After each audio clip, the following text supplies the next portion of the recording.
Abantu bangi babuusa amaaso ebintu ebimu naddala ebibeetoolodde kyokka nga bisobola okukyusa obulamu bwabwe. Abantu abasinga balaba enfuufu mu luggya lwe yagyevuma olw'okumudugaza kyokka Peter Kivumbi ow'emyaka 27 nga mutuuze w'Ekyengera agamba nti yettaka oba enfuufu agiraba nga zaabu anti esobodde okumufuula ow'omugaso olwa fuleemu z'endabirwamu z'abikolamu.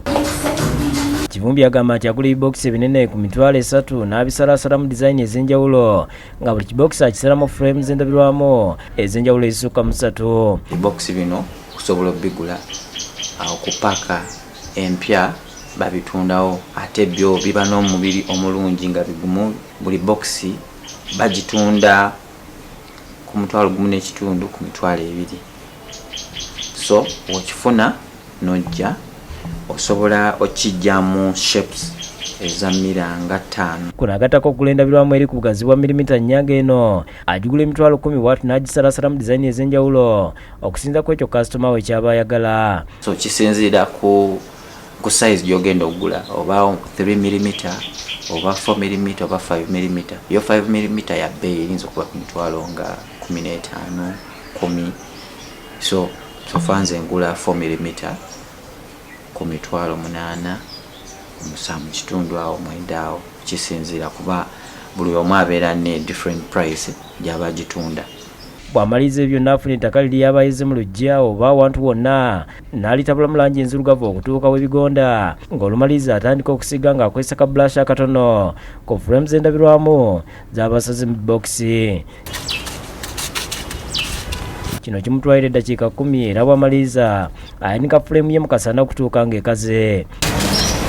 Kivumbi agamba nti ayinza okukola amagoba agali wakati w'emitwalo 2 ku 3 kyokka ng'oluusi gayinza okusukkawo singa abaguziza abazungu ebintu bye. Kati omuntu ayinza okujja n'omugamba 5 n'azikuwa oli n'agamba nnyina 3 n'obalamu n'ogamba okay nyinza okuba nti otwala mmeka ntwala 2 okay nti omuzungu najja kuba bo ba appreciating nnyo art endabirwamu osogitunda emitwalo 10 oba 15. So that means nti endabirwamu emu esobola okuyama n'ekugirayo amagoba. Fuleemu n'endabirwamu abitunda emitwalo 4 wabula ng'asanga okusoomozebwa olw'abantu abamu abatasima mirimu gya mikono. Nti endabirwamu eza bulijjo badde bakola buti fuleemu jasi ne basigako langi nga kiri nomo. Naye kati wano omuntu ajja n'agamba wow fuleemu wagikoze empapula ate lino ttaka lyetulinnyako ate lyerifuuse kino. So ebiseera ebisinga nti lwaki njitunda emitwalo ng'eno oba 5.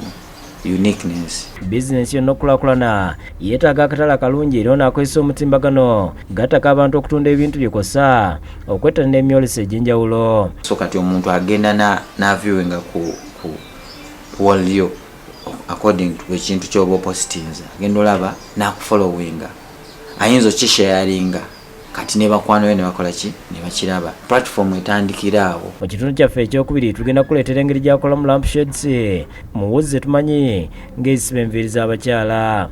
Josephine Lunkuse yakusakidde guno ku lwa Bukedde TV agafuna.